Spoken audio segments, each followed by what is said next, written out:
जय हिंद साथियों, आप सभी का स्वागत है इस चैनल पर। आज हम लोग करेंगे वाक्य यानी sentence and there types and their names, यानी वाक्य और उनके प्रकार और उनके क्या क्या नाम है। तो हम देखते हैं कि सेंटेंस हम सबसे पहले किसको कहते हैं। तो देखते हैं कि a group of word which make a complete sense is called a sentence, यानी शब्दों का ऐसा समूह जिसका पूरा अर्थ निकलता हो। यानी जिस शब्द को हम अगर अरेंज करके लिखें तो उस शब्द का पूरा अर्थ निकलता हो, उसी को हम लोग वाक्य या फिर सेंटेंस कहते हैं। जैसे एग्जाम्पल में हम एक शब्द ले करके देखते हैं। जैसे यहाँ पर एक हमने शब्द लिया है, Ram is playing football in the ground, यानी राम फुटबॉल खेल रहा है। कहाँ खेल रहा है? तो ग्राउंड के अंदर राम फुटबॉल खेल रहा है। तो इस शब्द का पूरा अर्थ निकल रहा है हमारा। अब हम देखते हैं कि ऊपर के 7 शब्द का एक समूह है, यानी हमने जो एक शब्द बनाया है उसमें 7 शब्द हैं और उनका एक समूह है जिसका पूरा अर्थ भी निकलता है। इसीलिए इस समूह को वाक्य या सेंटेंस कहा जाता है। वाक्य या सेंटेंस क्यों कहा जाता है मेरे मित्र? क्योंकि जो वाक्य हमने लिखा है, जो हमने शब्दों का एक वाक्य लिखा है, उनका पूरा अर्थ निकल रहा है। ये जो हमने वाक्य लिखा है इसका पूरा का पूरा अर्थ निकल रहा है। अगर इसी वाक्य को हम उलट फिर कर देंगे, उल्टा पुल्टा कर देंगे, तो इसका पूरा अर्थ नहीं निकलेगा, तो वो वाक्य नहीं होगा। इसलिए शब्द को ऐसे क्रम में लिखा जाता है जिसका पूरा अर्थ निकलता हो। तो हमने देख लिया कि जो हमने शब्द को कैसे अरेंज किया है जिनका पूरा अर्थ निकल रहा है, इसी को हम लोग वाक्य कहते हैं। अब हम देखते हैं कि इनके कितने प्रकार होते हैं। तो वाक्य के यानी सेंटेंस के 5 प्रकार होते हैं। जो हमारा सेंटेंस है इनके 5 प्रकार होते हैं। हमारा जो पहला प्रकार होते हैं वो असर्टिव सेंटेंस होते हैं। हमारा जो इंग्लिश में जो सेंटेंस का पहला प्रकार है जो असर्टिव सेंटेंस है। दूसरा इंपेरेटिव सेंटेंस है, इंपेरेटिव सेंटेंस है। और जो हमारा तीसरा है वो इंट्रोगेटिव सेंटेंस है, इंट्रोगेटिव सेंटेंस है। चौथा एक्सक्लामेटरी सेंटेंस है। और पांचवा जो प्रकार है सेंटेंस का वो ऑप्टेटिव सेंटेंस है, ऑप्टेटिव सेंटेंस है। तो इस तरह हमने देखा कि वाक्य के 5 प्रकार हैं, यानी सेंटेंस के 5 प्रकार हैं। Assertive, imperative, interrogative, exclamatory, optative. अब एक एक करके हम इन शब्दों वाक्यों के प्रकार को डिस्कस करते हैं। तो सबसे पहला हमारा जो वाक्य है वो है असर्टिव सेंटेंस, असर्टिव सेंटेंस। और असर्टिव सेंटेंस हम किनको कहते हैं? तो असर्टिव सेंटेंस में हम वाक्यों में हम बयान या फिर स्टेटमेंट देते हैं, यानी इनके वाक्यों में हम बयान या फिर स्टेटमेंट देते हैं, बयान या फिर स्टेटमेंट देते हैं। तो बयान या स्टेटमेंट है जो 2 प्रकार से होता है।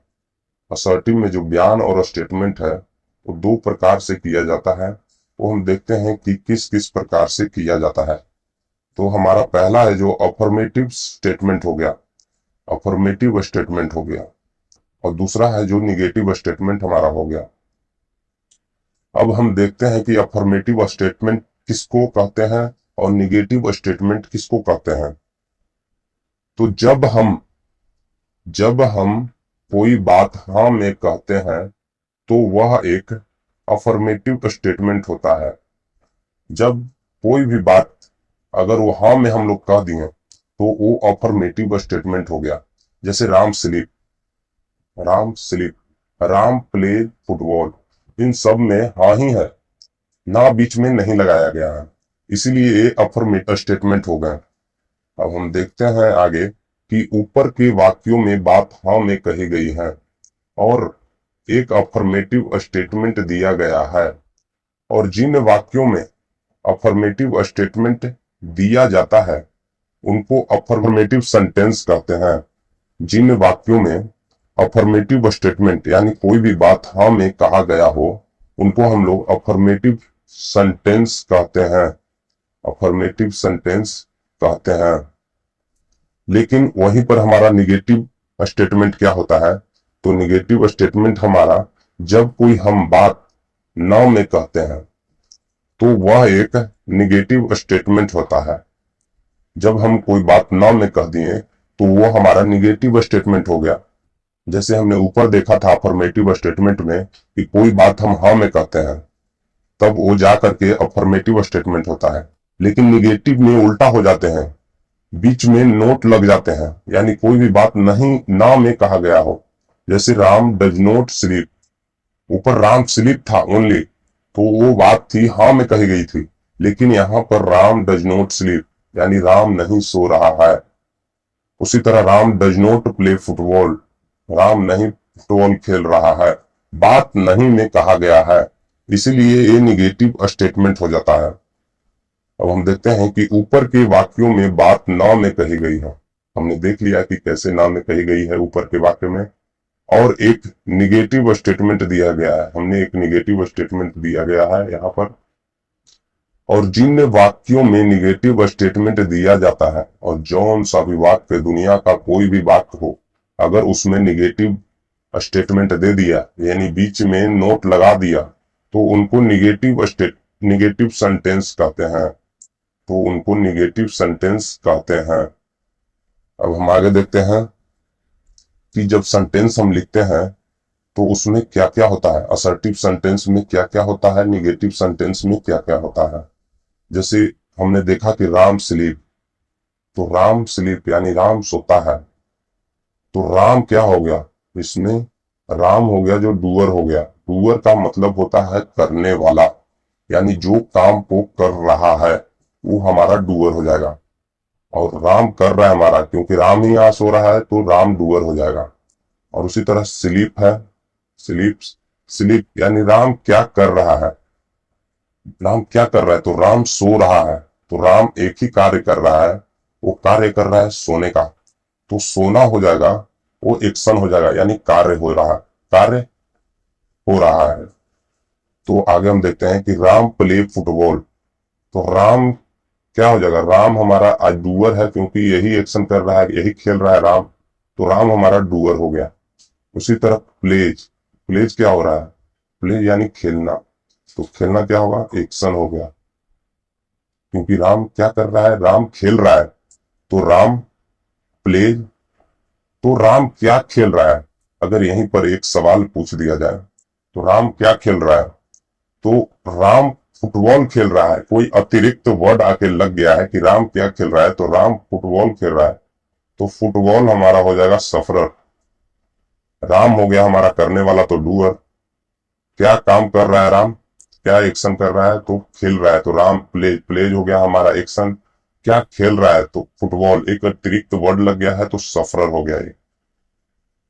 अब हम आगे देखते हैं कि असर्टिव सेंटेंस है, जो हमारा वाक्य का पहला टाइप था असर्टिव सेंटेंस, वो निम्नलिखित रूल पर आधारित होते हैं, निम्नलिखित रूल पर आधारित होते हैं, निम्नलिखित रूल पर आधारित होते हैं। जैसे हमने ऊपर के शब्दों में देखा कि राम है जो, राम स्लीप्स यानी राम सोता है, तो राम हमारा हो गया डूअर और स्लीप्स हो गया हमारा एक्शन। तो ये दो ही वाक्यों पर निर्भर कर रहा है।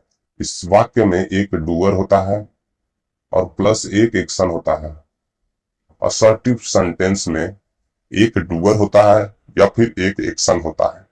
लेकिन इसका दूसरा भाग है, या तो इसमें एक डूअर होगा जो कि हमने यहां देखा, या फिर एक एक्शन होगा, या फिर एक सफरर होगा, या फिर तीनों से बनाए जा सकते हैं।